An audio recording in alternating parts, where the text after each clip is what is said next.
नमस्कार साथियों, कैसे हो आप सब। आज हम आप सभी के समक्ष तकनीक जगत की हर छोटी बड़ी खबर लेकर प्रस्तुत है। साथियों, जैसे कि आप जानते ही हो, टेक्निकल क्लासेस पर स्पेशल सैटरडे के दिन आपको तकनीक जगत की हर छोटी बड़ी हलचल जानने का मौका मिलता है। बस फिर आप हमारे इस रंगीले प्रांगण में बढ़ चढ़कर हिस्सा लीजिए और अपने तकनीकी ज्ञान को बढ़ाते रहिए। ज्यादा से ज्यादा हमारे चैनल को शेयर कीजिए।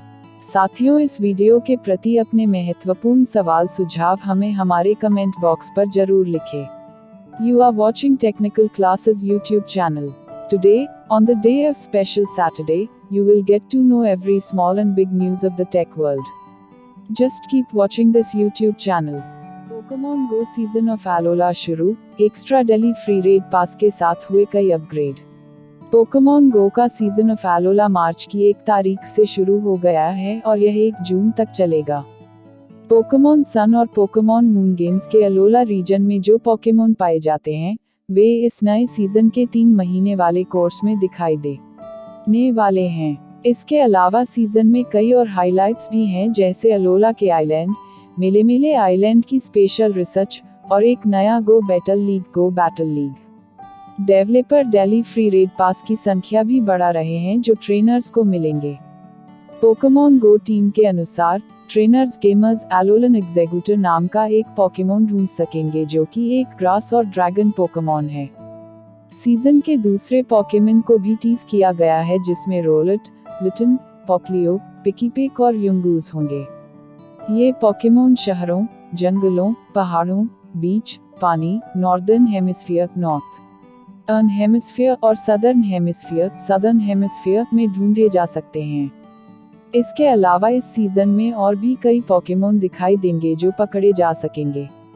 पोकेमॉन गो को नियंत्रक, निंटेंडो और द पोकेमॉन कंपनी ने डेवलप किया है।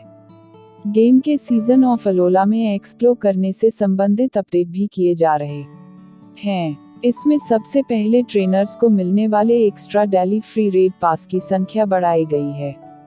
रेड पास जिम में फोटो डिस्क को स्पिन करके प्राप्त किए जा सकते हैं। इन्हें रेड बैटल में हिस्सा लेने के लिए इस्तेमाल किया जा सकता है। इसके अलावा पोकेमॉन गो में स्टेशनरी इंसेंस बोनस खत्म किया जा रहा है। इसकी जगह एक नया बोनस दिया जाएगा जो इंसेंस अवधि को 60 मिनट से 90 मिनट कर देगा। इंसेंस वे आइटम होती हैं जो पोकेमॉन को आपकी लोकेशन पर लाने के लिए लुभाती हैं। एक्टिवेट होने के बाद ये 30 मिनट तक बनी रहती हैं। गो बैटल लीग में रेटिंग नहीं मिलेंगी, बल्कि उसके बजाय इसमें नए और अनुभवी ट्रेनर्स के लिए अवसर दिए जाएंगे। ट्रेनर्स एलोला लुक भी अपना सकते हैं, जिनके साथ अवतार आइटम भी होंगी, जो जल्द ही इन गेम शॉप में उपलब्ध होंगी। India adds record 10 gigawatt solar capacity in 2021। Bharat ने पिछले वर्ष जोड़ी रिकॉर्ड सोलर कैपेसिटी। नई पावर कैपेसिटी में सोलर की हिस्सेदारी 62% की रही। देश में पिछले वर्ष 10 गीगावाट GW की रिकॉर्ड सोलर कैपेसिटी इंस्टॉल जोड़ी गई है। यह वर्ष दर वर्ष आधार पर लगभग 212% की बढ़ोतरी है। इससे पिछले वर्ष देश ने लगभग 3.2 गीगावाट की सोलर कैपेसिटी इंस्टॉल की थी। पिछले वर्ष के अंत में देश में सोलर पावर की कुल इंस्टॉल्ड कैपेसिटी लगभग 49 गीगावाट थी। मकम इंडिया रिसर्च ने अपनी रिपोर्ट में बताया है कि पिछले वर्ष देश में अभी तक की सबसे अधिक सोलर कैपेसिटी जोड़ी गई है। नई पावर कैपेसिटी में सोलर का हिस्सेदारी 62% की रही। पिछले वर्ष के दौरान पावर इंस्टॉलेशंस में बड़े स्तर के सोलर प्रोजेक्ट्स का योगदान 83% था, जो वर्ष दर वर्ष आधार पर लगभग 230% की बढ़ोतरी है। रूफटॉप इंस्टॉलेशंस में 138% की बढ़ोतरी हुई। राजस्थान, कर्नाटक और आंध्र प्रदेश बड़े स्तर के सोलर प्रोजेक्ट्स का कैपेसिटी के लिहाज से प्रमुख राज्य थे। इनका सोलर कैपेसिटी इंस्टॉलेशन में लगभग 50% योगदान रहा। रिपोर्ट में बताया गया है कि पिछले वर्ष राजस्थान 4.5 गीगावाट की सोलर कैपेसिटी इंस्टॉलेशन के साथ सबसे आगे रहा।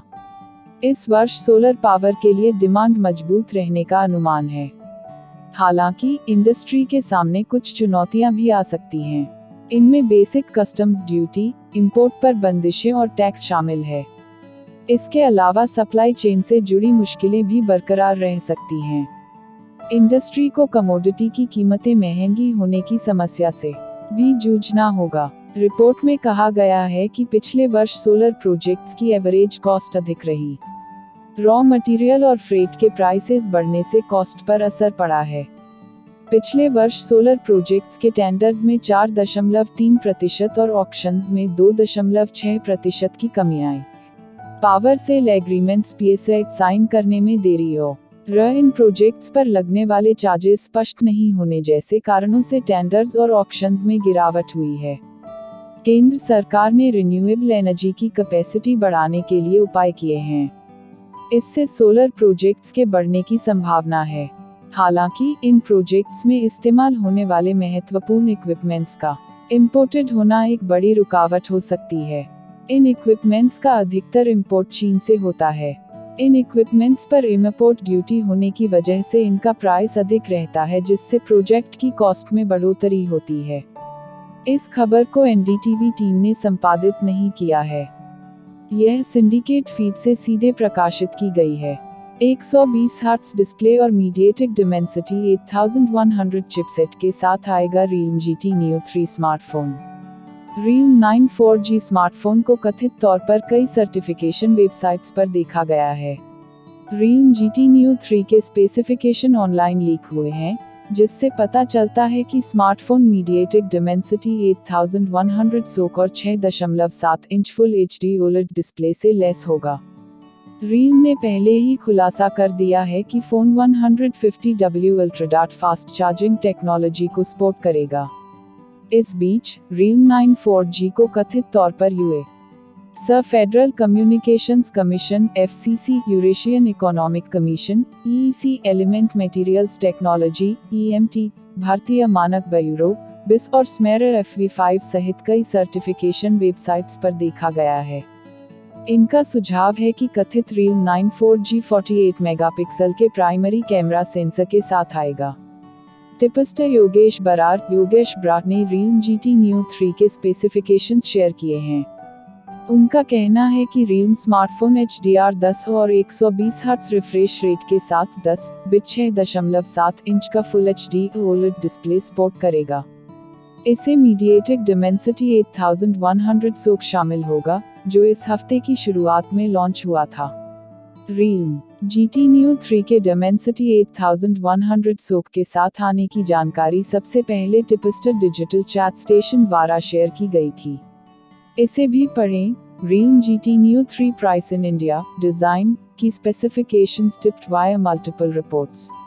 कैमरे की बात करें तो Realme GT Neo 3 में ट्रिपल रियर कैमरा सपोर्ट दिया जा सकता है, जिसमें OIS के साथ 50 मेगापिक्सल सोनी IMX766 सेंसर होगा।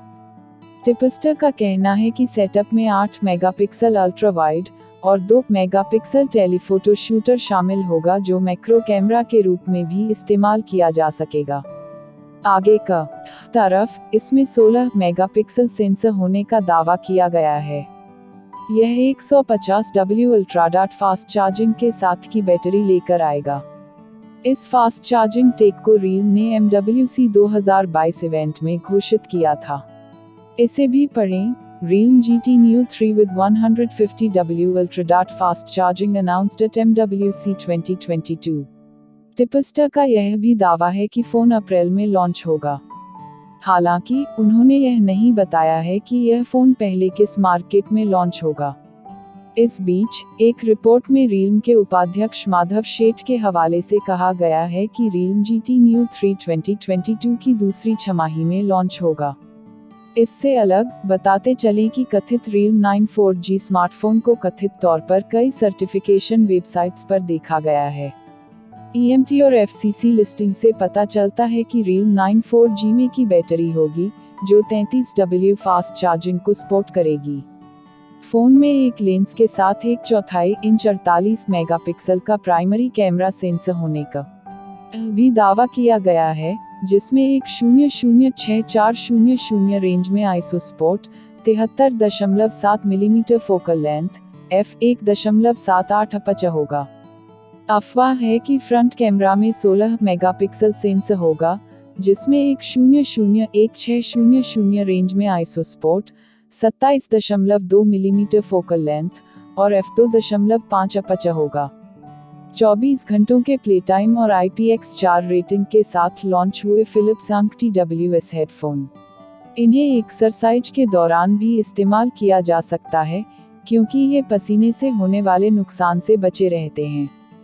फिलिप्स ने उसके ट्रू वायरलेस हेडफोन TWS को इंडिया में लॉन्च कर दिया है। मॉडल नंबर TAT4506B के साथ लॉन्च किए गए ये TWS कई अच्छे फीचर्स से लैस हैं। इनमें TPV टेक्नोलॉजी दी गई है, साथ में एक्टिव नॉइस कैंसिलेशन, अंक 24 घंटों का मीडिया प्लेबैक जैसे फीचर्स मिलते हैं। इन्हें एक्सरसाइज के दौरान भी इस्तेमाल किया जा सकता है, क्योंकि ये पसीने से होने वाले नुकसान से बचे रहते हैं। इसी वजह से इन्हें IPX4 रेटिंग दी गई है। फिलिप्स अंक TWS हेडफोन के प्राइस और उपलब्धता। फिलिप्स अंक TWS हेडफोन्स को 7,099 रुपये की कीमत में लॉन्च किया गया है और ये सभी प्रमुख ऑनलाइन और रिटेल स्टोर्स में उपलब्ध हैं। Amazon पर ये ब्लैक कलर ऑप्शन में उपलब्ध हैं। इनका मुकाबला नथिंग ईयर 1 और OnePlus Buds Z2 जैसे TWS से होगा, जिन्हें 10,000 रुपये की रेंज में काफ़ी अच्छा रेस्पॉन्स मिला है। फिलिप्स अंक TWS हेडफोन के स्पेसिफिकेशंस।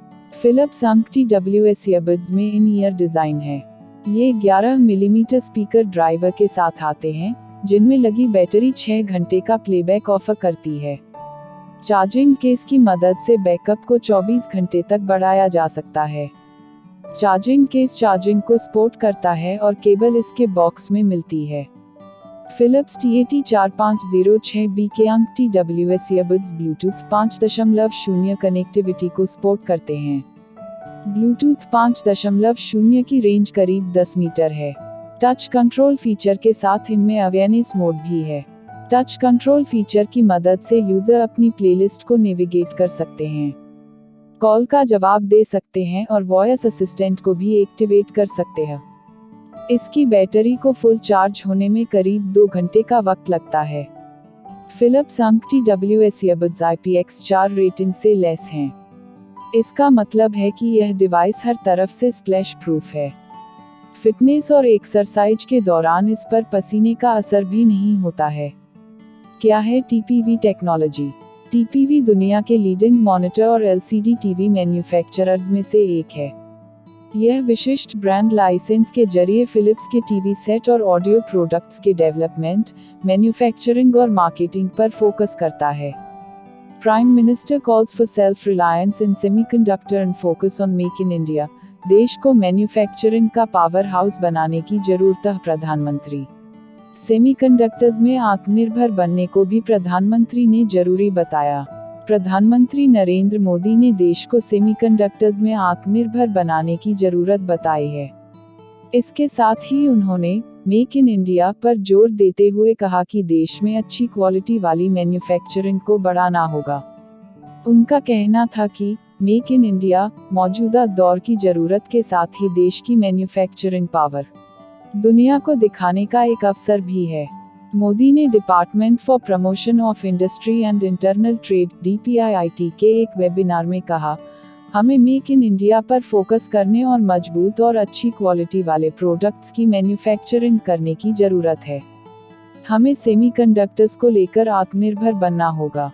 हमारा लक्ष्य भारत को दुनिया के लिए भी एक मार्केटप्लेस बनाने का है। इस कोशिश से मैनपावर और स्किल डेवलपमेंट को बढ़ावा मिलेगा। इससे हम और मजबूत बनेंगे। मेक इन इंडिया के जरिए बहुत से अवसर मिलेंगे। केंद्र सरकार को इलेक्ट्रॉनिक्स चिप और डिस्प्ले मैन्युफैक्चरिंग प्लांट्स लगाने के लिए 5 कंपनियों की ओर से प्रपोजल मिले हैं। इनमें लगभग 1.53 लाख करोड़ रुपए का इन्वेस्टमेंट किया जाएगा। वेदांता और फॉक्सकॉन के संयुक्त उपक्रम IGSS वेंचर्स और ISMC ने 13.6 अरब डॉलर लगभग 1.02 लाख करोड़ रुपए के इन्वेस्टमेंट के साथ इलेक्ट्रॉनिक चिप मैन्युफैक्चरिंग प्लांट लगाने की जानकारी दी है। इसके लिए सरकार की इंसेंटिव स्कीम के तहत 5.6 अरब डॉलर लगभग 42,000 करोड़ रुपए की मदद मांगी गई है। सरकार 28-45 नैनोमीटर के चिप्स के लिए 40% और 45-65 नैनोमीटर तक के चिप्स के लिए 30% तक वित्तीय मदद उपलब्ध कराएगी। सरकार की ओर से डिजाइन और इनोवेशन को भी काफी महत्व दिया जा रहा है। वेदांता और एलिस्ट ने मोबाइल फोन्स और लैपटॉप में इस्तेमाल होने वाली डिस्प्ले मैन्युफैक्चरिंग यूनिट्स लगाने में $6.7 अरब के इन्वेस्टमेंट का प्रपोजल दिया है। इसके लिए इंसेंटिव स्कीम के तहत $2.7 अरब की मदद मांगी गई है। केंद्र सरकार चिप डिजाइन और प्रोडक्ट डिजाइन पर भी इंसेंटिव दे रही है। इससे विदेश कंपनियों की भारत में इस सेगमेंट में यूनिट्स लगाने में दिलचस्पी बढ़ी है।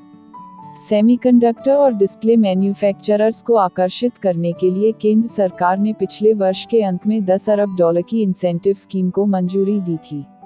इससे सेमीकंडक्टर्स को लेकर देश की स्थिति आगामी वर्षों में काफी मजबूत हो सकती है। जीप ने दिखाए अपने पहले एफ की इमेज, अगले साल होगी लॉन्च।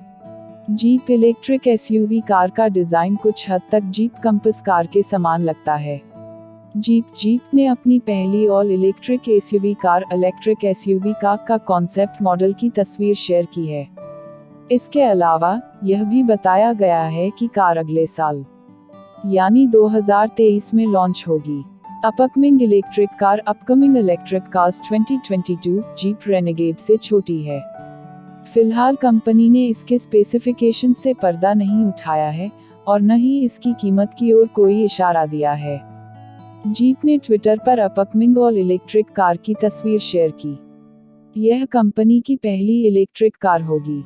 फिलहाल कंपनी ने इसके नाम की पुष्टि नहीं की है और जैसा कि हमने बताया, इसके स्पेसिफिकेशंस के ऊपर से भी पर्दा नहीं उठाया गया है। इतना स्पष्ट कर दिया गया है कि अपकमिंग इलेक्ट्रिक कार 2023 में लॉन्च होगी।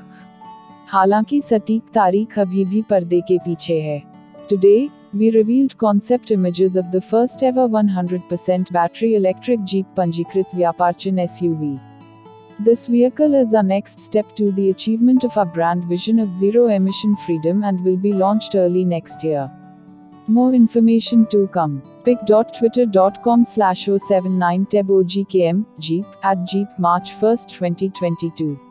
जीप इलेक्ट्रिक कार को सभी एंगल से दिखाया गया है, जिसकी डिजाइन शैली काफी हद तक कंपनी के आइस मॉडल जीप कंपास से मेल खाती है। पीले रंग और बड़े अलॉय व्हील्स के साथ यह काफी मस्कुलर लग रही है। इसमें जीप की ट्रेडमार्क फ्रंट ग्रिल देखने को मिलती है, जिसमें एक नीले रंग का लोगो दिखाई देता है, जो इसके जीरो एमिशन कार होने का प्रतीक होगा। जीप पहले से खुलासा कर चुकी है कि उसकी पहली इलेक्ट्रिक कार एकैंग प्लेटफॉर्म पर बनाई जाएगी। जिन्हें नहीं पता, उन्हें बता दें कि एकैंग प्लेटफॉर्म को जीप की सिस्टर कंपनी सिट्रन और यूजेट भी अपने इलेक्ट्रिक व्हीकल्स में इस्तेमाल करती हैं। Jeep, Citroen, Peugeot, Fiat, Maserati, Dodge, Ram, Abarth, Alfa Romeo सहित कुछ अन्य ब्रांड्स स्टेलेंटिस ग्रुप के अंदर आते हैं। यही कारण है कि जीप अपनी इलेक्ट्रिक कार को एकैंग प्लेटफॉर्म पर बना रही है। जहां एक और कंपनी ने जीप इलेक्ट्रिक कार के ग्लोबल लॉन्च के साल की घोषणा कर दी है, वहीं इसके भारत आने को लेकर अभी भी कोई जानकारी नहीं है। हालांकि उभरती भारतीय मार्केट और यहां एक के बाद एक दिग्गज ऑटोमोबाइल निर्माताओं द्वारा उनके इलेक्ट्रिक व्हीकल के लॉन्च किए जाने के चलते काफी संभावना बन जाती है कि जीप अपनी इस ऑल इलेक्ट्रिक कार को भारत लाए। अब जब कंपनी ने इस कार का पहला टीजर पेश कर दिया है, तो हम उम्मीद करते हैं कि आने वाले महीनों में कंपनी इस कार को लेकर और भी जानकारियां शेयर करेगी। Google celebrates ICC Women Cricket World Cup made a special doodle. ICC महिला क्रिकेट वर्ल्ड कप का जश्न न मना रहा, गूगल बनाया खास डूडल। महिला क्रिकेट वर्ल्ड कप में Australia, England, New Zealand, Pakistan, West Indies, south Africa, India और बांग्लादेश की टीमें हिस्सा ले रही हैं। Photo credit Google. आईसीसी महिला cricket world cup ICC women's cricket world cup 2022 की शुरुआत आज से हो गई है। इसे सेलिब्रेट करते हुए गूगल ने खास डूडल बनाया है। न्यूजीलैंड के बे ओवल स्टेडियम से वर्ल्ड कप की शुरुआत हुई है। महिला क्रिकेट वर्ल्ड कप का यह 12वां एडिशन है, जो भारतीय समय का मुताबिक शुक्रवार सुबह से 6 बजे से शुरू हुआ। अपने डूडल में गूगल ने 6 महिला क्रिकेटरों को दर्शकों की मौजूदगी में खेलते हुए दिखाया है। गूगल के होम पेज पर तैयार किए गए इस डूडल में क्लिक करते ही महिला क्रिकेट वर्ल्ड कप से जुड़ी जानकारी डिस्प्ले होती है। उसी के ऊपर से क्रिकेट बॉलर्स बाईं से दाईं ओर जाती हुई नजर आती हैं। नीचे दिए गए आइकन पर क्लिक करके इन्हें दोबारा प्ले किया जा सकता है। गूगल ने इसलिए भी डूडल के जरिए आईसीसी महिला क्रिकेट वर्ल्ड कप 2022 टूर्नामेंट को याद किया है, क्योंकि कोविड-19 महामारी की वजह से इसमें देरी हुई है। इसे 2021 में खेला जाना था, लेकिन कोविड की वजह से लगे यात्रा प्रतिबंधों की वजह से टूर्नामेंट अब जाकर शुरू हो पाया है। महिला क्रिकेट वर्ल्ड कप में कुल 8 टीमें हिस्सा ले रही हैं। इनमें Australia, England, New Zealand, Pakistan, West Indies, south Africa, India और बांग्लादेश शामिल हैं। 50 ओवर के मैच 6 जगहों पर खेले जाएंगे। आखिरी टूर्नामेंट की बात करें तो ऑस्ट्रेलिया ने मार्च 2020 में अपने होम ग्राउंड में महिला टी20 वर्ल्ड कप जीता था। मेलबर्न क्रिकेट ग्राउंड में 86,000 से ज्यादा दर्शकों के सामने उसने इंडिया को शिकस्त दी थी। 50 ओवर की सीरीज में भी वह 6 बार की चैंपियन है और इस बार भी वर्ल्ड कप जीतने की प्रबल दावेदार मानी जा रही है। वहीं मेजबान न्यूजीलैंड ने वार्म अप मैच में ऑस्ट्रेलिया को हराया है। टूर्नामेंट के पहले मैच के लिए आज न्यूजीलैंड और वेस्ट इंडीज आमने सामने हैं। बे ओवल में हो रहे इस मैच में सीमित संख्या में दर्शक मौजूद होंगे। गौरतलब है कि न्यूजीलैंड में कोविड-19 के मामले बढ़ रहे हैं। यहाँ एक दिन में 20,000 से अधिक केस रिपोर्ट किए जा रहे हैं। ज्यादातर मामले ओमिक्रॉन वेरिएंट के हैं। ऐसे में ग्राउंड में 10% दर्शकों की ही अनुमति है। कोविड की वजह से टूर्नामेंट पर असर ना पड़े, इसके लिए कुछ प्लान्स भी बनाए गए हैं। जरूरत पड़ने पर उन पर अमल किया जा सकता है। Sony and Honda join hands for electric vehicles. Electric vehicles के लिए सोनी और होंडा की होगी पार्टनरशिप। होंडा की हाइब्रिड कारों की बिक्री बढ़ रही है। जापान की 2 बड़ी कंपनियों ने इलेक्ट्रिक व्हीकल्स बनाने के लिए पार्टनरशिप कर रही हैं। सोनी और होंडा ने इसके लिए एक जॉइंट वेंचर करने का फैसला किया है। इसका पहला इलेक्ट्रिक व्हीकल 2025 तक लॉन्च करने की योजना है। इसमें मोबिलिटी डेवलपमेंट, टेक्नोलॉजी और सेल्स में होंडा की एक्सपर्टाइज और इमेजिंग, टेलीकम्युनिकेशन, नेटवर्क और एंटरटेनमेंट में सोनी के लंबे एक्सपीरियंस का फायदा होगा। यह जॉइंट वेंचर प्रोडक्ट को डेवलप और डिजाइन करेगा, लेकिन मैन्युफैक्चरिंग के लिए होंडा के प्लांट का इस्तेमाल किया जाएगा। सोनी के पास मोबिलिटी सर्विसेज प्लेटफॉर्म तैयार करने की जिम्मेदारी होगी। दूसरे विश्व युद्ध के बाद 1940 के दशक में जापान के पुनर्निर्माण के दौर में सोनी और होंडा की शुरुआत हुई थी। होंडा के फाउंडर सोइचिरो होंडा एक इंजीनियर और उद्योगपति थे। उन्होंने अपने पिता की साइकिल रिपेयर करने की दुकान के साथ शुरुआत की थी और बाद में होंडा को एक ग्लोबल कंपनी बनाया। सोनी को अकियो मोरिता और मसारू इबुका ने शुरू किया था। मोरिता को मार्केट की अच्छी जानकारी थी, जबकि इबुका की दिलचस्पी प्रोडक्ट डेवलपमेंट में थी। मोरिता का मानना था कि जापान को अपनी राय मजबूती से रखनी चाहिए और गर्व के साथ आगे बढ़ना चाहिए। सोनी ने 1970 के दशक में जब वॉकमैन पोर्टेबल ऑडियो प्लेयर को डेवलप किया था तो कुछ इंजीनियर्स ने इसके सफल होने को लेकर सवाल किए थे, लेकिन मोरिता का मानना था कि लोग चलते हुए म्यूजिक सुनना पसंद करेंगे और प्रोडक्ट की काफी बिक्री होगी। कंज्यूमर इलेक्ट्रॉनिक्स में सोनी की गिनती दुनिया की टॉप कंपनियों में होती है। इलेक्ट्रिक व्हीकल्स के लिए जॉइंट वेंचर की घोषणा करते हुए होंडा के चीफ एग्जीक्यूटिव तोशिहिरो मिब ने कहा, सोनी और होंडा में बहुत सी ऐतिहासिक और सांस्कृतिक समानताएं हैं, लेकिन टेक्नोलॉजी से जुड़ी एक्सपर्टाइज के हमारे एरिया बहुत अलग हैं। मेरा मानना है कि दोनों कंपनियों के बीच इस पार्टनरशिप से मोबिलिटी के लिए कई संभावनाएं बनेंगी। होंडा की हाइब्रिड कारों की बिक्री बढ़ रही है। अमेरिका में हाइब्रिड कारों की दूसरी सबसे अधिक बिक्री करने वाली होंडा मोटर की हाइब्रिड कारों की सेल्स 67% बढ़कर 1,07,060 यूनिट्स की रही। इलेक्ट्रिक व्हीकल्स केवल इलेक्ट्रिसिटी पर चलते हैं और इनके लिए चार्जिंग इंफ्रास्ट्रक्चर की जरूरत होती है, जबकि हाइब्रिड एफ को गैसोलीन के साथ ही इलेक्ट्रिसिटी पर भी चलाया जा सकता है। 90 किलोमीटर रेंज, क्रूज कंट्रोल और ट्रैक्शन कंट्रोल के साथ Segway kick scooter GT2 launch. Segway kick scooter GT2 की टॉप स्पीड 70 किलोमीटर प्रति घंटा है। सेगवे अपने इलेक्ट्रिक किक स्कूटर के लिए बेहद पॉपुलर है और इस साल के इसमें कंपनी ने अपने कई नए प्रोडक्ट से पर्दा उठाया था। कंपनी ने अपना नया किक स्कूटर GT2 भी पेश किया है, जिसकी सिंगल चार्ज रेंज 90 किलोमीटर है। यह पारंपरिक डिजाइन के साथ आता है, लेकिन कंपनी ने इसमें कई एडवांस फीचर्स दिए हैं। इस स्कूटर की मैक्सिमम स्पीड भी 70 किलोमीटर प्रति घंटा है, जो एक किक स्कूटर के लिए काफी जबरदस्त पावर है। गिज़मोचिना के अनुसार सेगवे 9बॉट ने अपना नया इलेक्ट्रिक किक स्कूटर GT2 पेश किया है। कंपनी की आधिकारिक वेबसाइट में मौजूद प्रोडक्ट पेज से पता चलता है कि GT2 में 2 इलेक्ट्रिक मोटर्स का इस्तेमाल किया गया है, जो मिलकर 3 किलोवाट पावर जनरेट करती हैं। इतनी पावर की बदौलत किक स्कूटर GT2 70 किलोमीटर प्रति घंटे की रफ्तार पकड़ सकता है। इसके अलावा कंपनी का दावा है कि यह 5 सेकंड में 0-48 किलोमीटर प्रति घंटा की रफ्तार पकड़ सकता है। कंपनी का दावा है कि यह electric kick scooter single charge में 90 किलोमीटर की रेंज निकाल सकता है, जो किक स्कूटर के लिहाज से बेहद लंबी रेंज है। इसके लिए इसमें क्षमता का बैटरी पैक दिया गया है। सेगवे का दावा है कि यह बैटरी पैक 8 घंटे में फुल चार्ज हो सकता है। इसमें ट्रैक्शन कंट्रोल भी मिलता है, जो तेज स्पीड में पहिए को फिसलने से बचाता है। ज्यादातर किक स्कूटर में टायर स्लिप का खतरा राइडर्स को काफी सताता है, लेकिन ट्रैक्शन कंट्रोल से यह डर काफी हद तक कम हो सकता है। GT2 में फ्रंट और रियर दोनों टायर्स का साइज 11 इंच है और इनमें डिस्क ब्रेक सिस्टम मिलता है। फ्रंट में हैंडलबार के पास एक 9W की LED लाइट मिलती है, जिसके चलते अंधेरे में देखना आसान हो जाता है।